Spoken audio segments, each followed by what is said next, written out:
Welcome back. This is part 2 of the Shooby Build. We're building a PC for Shubham, also known as Shooby, who's a cast member from the Netflix show The Circle. Go ahead and watch part 1 if you haven't yet so you can get caught up to speed on exactly how we got to where we are now. But without wasting any time, let's dive right in, shall we? So in part 1, if you guys remember, we encountered a number of snags with the build that kept us from doing things that we wanted to do and progressing the build to a certain point, and hopefully we'll be able to iron all those things out in this video. Since part 1, I've purchased a handful of items that we'll need for this build to succeed. Starting with the 2TB MX500 from Crucial. This is a 2.5-inch SATA Rev 3 6GB per second SSD. This is what we're going to use for Shooby's boot drive, his C drive with his operating system and pretty much anything else he wants. If you recall in part 1, we were using a 2TB MP600 NVMe PCIe Gen 4 M.2 SSD, which is much faster than the Crucial MX500, but due to how it mounts to our motherboard using this fancy SODIMM.2 module, I discovered too late that when installed in the motherboard, it would actually be covering a good majority of our custom GPU backplate from the folks over at V1 Tech. It's RGB backlit, and it's just a beautiful piece that deserves to be shown off in its entirety, so having it covered up by this thing is just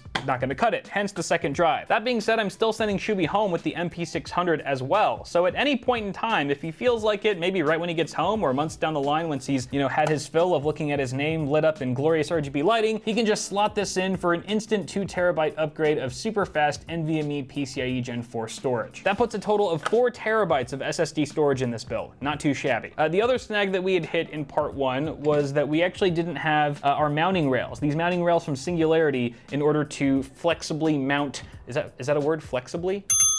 But since we didn't have the mounting rails, we couldn't mount our pump res to the radiator, which meant we couldn't plan out our tube runs, which was very unfortunate. So what I've done here is I've kind of made do for the time being with the single pair of rails that we've got. I've got one rail here and then another one on the opposite corner, which means these two corners on the top right and bottom left are kind of just floating. They're not really mounted to anything, but that's okay. At least we have the pump res mounted exactly where it should be so we can finally plan out our tube runs. Once the other rails arrive next week, I'll go ahead and install those to make sure everything's nice and secure. The other issue that we encountered in part 1 was the radiator fan situation for this rad, actually. If you remember, this is supposed to be the front rad. Let's go ahead and try positioning it here without scratching anything. So due to clearance issues and ensuring that our graphics card would actually fit here without bumping into our reservoir, I learned that the radiator fans had to be mounted on this side of the case, but with standard 25mm thick fans, the blades are just way too close to the front panel of the chassis, which is gonna restrict airflow and increase our temperatures like a mother effer. So instead, I've gone with some 15mm Noctua NF A12s. These are the Chromax blacked out ones, which look super nice, and I mean, they're Noctuas. What else do you want? Best in the business when it comes to silence and cooling. I've actually never used these models before, but knowing the brand, I think they're gonna do a great job. So we're gonna mount 2 of those, boom and boom. And finally, if you guys remember in part 1, our GPU water block from Bixby did not fit. It was the wrong model, even though it said it was the right model. Apparently the pictures on the Amazon product page were completely wrong. That's what misled me into thinking that it was the correct block when it really wasn't, but I've since then purchased a different block, also from Bixby, this time directly from their own website, and what do you know, this block fits. I've already done the test fit, and it fits perfectly. Everything is good there. Shipping didn't take nearly as long as I thought either, so it looks like this build is really turning around so far. This is gonna look really nice, especially once we've got that custom backplate on it. Everything is in order. If you guys want links to any of this stuff, any of the main stuff that we're talking about, as always, they'll be in the description below, but I'm itching to make some progress today, so let's get down to it. Before that, this video is brought to you by the ASRock Z490 PG Velocita. Supporting 10th gen and future generation Intel Core processors, this attractive ATX motherboard features a 13-phase power design with dual 8-pin connectors and active cooling for enhanced overclocking. Enjoy ample connectivity for the latest storage devices, a robust I/O featuring Intel 2.5 gigabit LAN, customizable RGB lighting, and more. To learn more about the ASRock Z490 PG Velocita, click on the link below.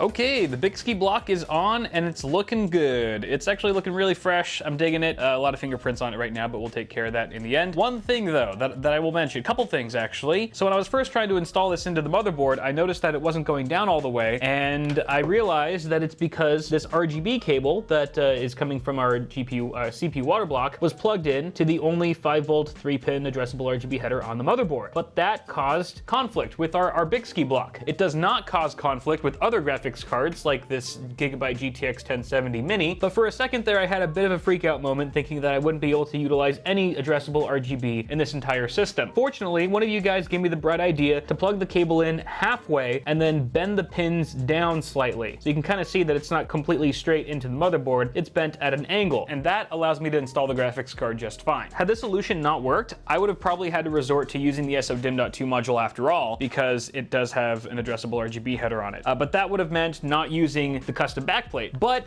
right now, it's looking like I might not be able to use this backplate anyway, because I have overlooked something yet again that's a little important, and that is the I/O cover on this motherboard is exceptionally large, and it goes all the way down to this point right here, which interferes with where our backplate would go. So I've got the build flipped upside down right here so you can get a better look, but the graphics card's installed, and bear in mind, I cannot remove this backplate because it's riveted to the PCB. So I gotta leave this on, which means this needs to go on top of it, which increases the Z height of the graphics card overall, and that's a problem because there's virtually zero space between the existing backplate and this I/O cover on the motherboard. So yeah, it's just not, it ain't gonna work. So I just emailed Hassan. I hit him up and asked if he could possibly make a custom shaped backplate that basically removes a chunk of this corner so that we can sort of fit it around the I/O cover. But we'll have to wait and see on his response. I'm not sure if that's possible, but if he can't, I really don't see us using this backplate after all, which is a damn shame because it would have looked awesome. If that's the case, one backup plan that I had was to have Hassan make me a smaller one, maybe like a 2.5-inch one, because he makes these for SSDs as well. He does 2.5-inch SSD covers, but with a smaller one, maybe I could fit it somewhere else in the build that would look kind of cool. Obviously, wouldn't have quite the real estate as the GPU backplate, but it might still add a little bit of flair to the build. I don't know if I could put it maybe on the power supply. I don't know. I haven't thought that far ahead yet, but if you guys have any ideas, feel free to let me know. For now, it's looking like we're gonna go without a GPU backplate, which means we can pop this guy back in right now without any issue. So I guess there's a silver lining there. Oh, one more thing. We actually have a few things in this build that have addressable RGB lighting, like the GPU block, the CPU block, our Corsair fans, and there was something else. Oh yeah, the backplate, but that doesn't really apply anymore. So since we have several RGB devices, but only 2 RGB headers on our motherboard, if you count the one that's mounted on here, I'm actually gonna pick up an addressable RGB splitter so we can take care of all of our supported devices. But pressing onward, the next thing I wanna do here is install some fittings. We've got a ton of fittings, once again from Bits Power, super high quality fittings. Love them so much. We're gonna get them in here, and at the same time, I'm gonna start figuring out what our runs are gonna look like, how the tube bends are gonna go, which is very exciting. Personally, one of my favorite parts about building a custom loop PC is figuring out the runs. Not the bad runs, I had those earlier. Too much information, Kyle. But determining the runs is always fun, it gets your creative juices flowing, and I am super excited to do that now.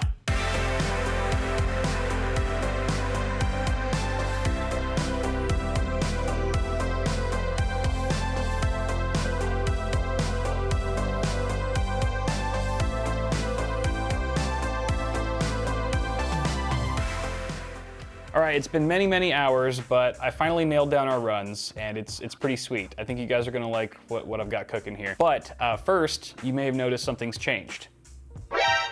Second radiator fan. I managed to get the second radiator fan installed, and it definitely makes the system look a lot more complete. It was pretty straightforward. I essentially removed the taller cap here and replaced it with the shorter one. Previously, I didn't think that was gonna work because I just had it in my mind that I was gonna do the return from this radiator straight to the cap, which in this scenario, there's just absolutely no room to do that. But I found a workaround, which was basically taking a bunch of fittings, used a lot of extenders and stuff like that, basically routed it from here to behind the pump res. Gonna run a single tube straight down into the rear inlet. There's an inlet at the back of the pump, which you're not even gonna be able to see because we're using opaque fluid. So overall, I think it just looks a lot nicer with the second fan in there. Obviously, performance is gonna be helped out a ton as well. So I'm really happy how that turned out. The cap is a little trickier to take off because one of these extender fittings is actually rubbing up against it. So as you unscrew the cap, you know, it kind of lifts up a little bit. It sort of interferes with that fitting. I mean, it's still possible. It's just not quite as easy or comfortable. But fortunately, we've got these plugs here that can be removed very easily when we're ready to fill the loop. Let's talk about these tube runs and sort of my thought process behind everything, starting with the pump. So this is the only outlet on the pump, and previously this whole pump was actually rotated. I had it rotated 90 degrees clockwise, so it was actually coming out of here, and then I had like a right angle fitting so we could come out here, and then the tube would kind of go from here to here straight into the GPU. That was my first thought, and I didn't really like that because the tube was so short. In a custom loop, I mean, I think that the tubes are obviously the star of the show, and if they're too short, at least for me, it's not super satisfying. So I had to get a little creative and find ways to make the runs longer in a small form factor build, which can be challenging. So basically I rotated this the way you see it now, and we've got a simple right angle fitting that's coming straight out here, but instead of going right into the inlet directly, I've kind of done some funky fitting arrangement. There's a lot of funky fitting arrangements in this build to go sort of behind the GPU or underneath it and come out just over here to the left of where the port was. Because remember, if I had just done a right angle fitting right here, I'd still have to put the compression fitting on top of that, which would shorten our tube run even further. It would be like, the tube run would be like 3 fingers wide, which is just, it looks kind of silly. This way it really lengthens things up. It's kind of hard to sort of mock it up here, but you get the idea. And yeah, I know the fittings look a little funky back there, but honestly guys, once this is all looped up and the fluid's in here, you're not even gonna notice that, especially because they're black fittings on a black case. And then we've got coming out of our graphics card right up here, we're gonna go straight up and then straight back into the CPU block. This is another interesting run, because initially I was gonna have a right angle come left and it was gonna go back and then straight up into the rear port of the radiator, and I was gonna come down, over, and into the CPU. But the problem is, again, with a small case, like that would work in a more traditional, ATX tower, but with the limited space we have and how close together everything is, it just would have looked funky had I just done one turn here and then another bend right after it. Like, you want the bends to look, isolated, not like a weird kind of squiggle S shape. I don't know if that makes sense, but I just didn't think there was enough distance to actually make this bend right here look clean. So instead, I went straight into the CPU. And you can see that I've actually used one of these offset fittings. These are actually really handy. My first time using these, and I'm amazed at this point how I got away with building so many custom loop systems without these before. But yeah, they just basically offset the port. They've got different sizes, I think, too. These ones offset the port by 15 millimeters, which is a total lifesaver. Obviously, they're not gonna be a magic bullet for every problem you encounter, because, for example, if I needed this to go lower, let's say that this was a little bit lower, I could put this on and make it go lower to meet that way, but it also makes it longer. It makes your fitting arrangement longer, which doesn't always give you the desired look depending on what you're going for. But in this case, I think it worked out perfectly. Again, it looks a little funky now without any of the tubes or coolant in here, but once that's all in, this is just gonna sort of blend away. But that offset fitting does allow us to hit the CPU block completely flush. So it's gonna go straight up, straight in, and I think it's gonna look sweet. It'll be the only visible vertical run in the build, the other one being behind the pump res, which we'll get to in a sec. From the CPU block, we've got an elongated right angle fitting, and that's just gonna go straight out and then straight up into the radiator. Pretty straightforward there. It's gonna be kind of cool. This whole little area of the build is gonna look pretty wild, I think, because this run is gonna go over this one. I know they say to never cross streams, but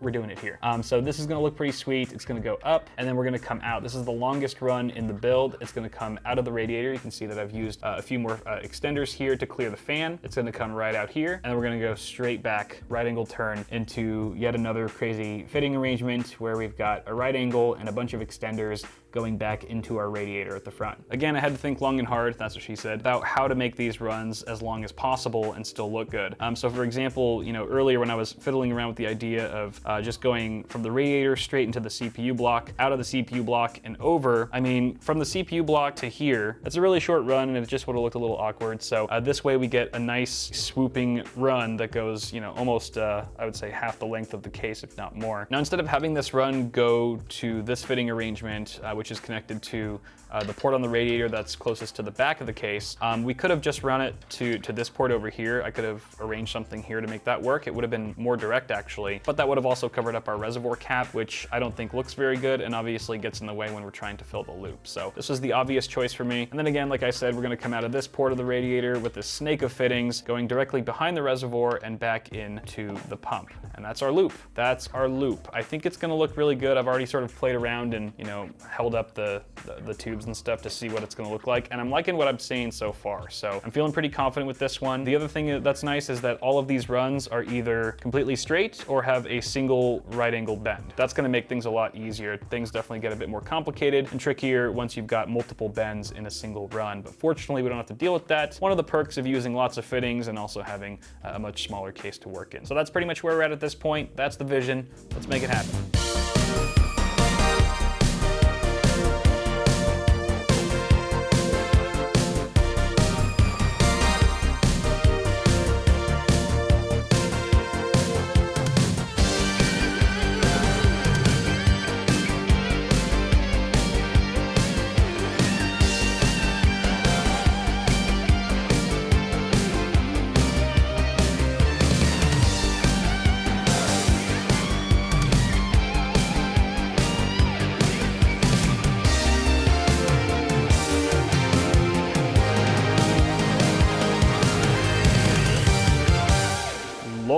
have mercy. The tube runs are complete. They've just been fitted to size, cut down to size, and all that jazz. Record-breaking time. I did all this in like under an hour, which is just ridiculous for me. I'm usually pretty slow at this sort of thing. To be fair, there's only, what, 1, 2, 3 tubes that I actually had to bend, and they each only had, like I said, 1 bend in them each. The other 2 bends are just straight pipes. I'm waiting to do the back one there once I pull out the radiator and pump res assembly after the second pair of mounting strips or mounting rails come in. I haven't put on the fitting caps for any of the fittings yet, just because these can easily scratch the tubing if you're not careful. So I'm gonna wait till the very last minute until we're finally ready to lock in everything and fill our loop once the mounting rails come in before I actually mess around with these guys. But yeah, I think it looks great. It's very, very nice and plumb. Everything's nice and parallel. You know, I could have made the whole path a lot simpler, a bit more straightforward, but I'm glad I took the risks. I really think that they paid off. I love the overlapping tubes here. It just makes it a bit more visually exciting and definitely a bit more unique. I'm glad I made this run longer. It definitely distracts from some of the power supply cables in the back there. And when I was planning out these runs initially, I was keeping a note to make sure that Shooby would be able to access the SODIMM.2 module pretty easily if you ever needed to service or swap out that NVMe drive. So it's very easy to access. There's plenty of room right here. Just slip a hand in there and you can quickly uninstall and reinstall it as you please. I mean, as it is now, it already looks really good. I can't wait to see the finished product once we put in the fluid. This coolant is actually from Thermaltake. It's something that they're currently working on. It's not even for sale yet. That's why there's no marking on it, but it kind of looks like the Primo Chill View fluid. Thermaltake has told me that it's not plagued with the same clogging issues. We'll see about that. I'm always down to take a look at this PC a few months down the line after Shooby's been using it to make sure that the fluid's not, you know, terrorizing the loop or anything. But we're gonna be dyeing the fluid blue. I'm gonna try to color match the blue that's in the sleeving, and I think that plus the LED lighting is just gonna take this thing over the edge. And I just, like I said, I can't wait to see it all done. You guys let me know what you think though. As always, feel free to toss a like on this video if you enjoyed it, and get subscribed for part 3, which is coming up, I don't know, probably within, I'm not gonna say, because then you're all gonna hound me if it doesn't happen, but it's gonna come soon. But thanks again for watching this one, guys. If you'd like to support what we do here at Bitwit, check out our merchandise store at bitwit.tech. We've got a lot of stuff there. If you see anything you like, feel free to pick it up. It's a great way to help support us, and everything we make in the store goes right back into the channel so we can continue bringing you awesome build videos like this one. As always, guys, thank you so much for watching. Have a good one, stay safe out there, and I'll see y'all in the next video.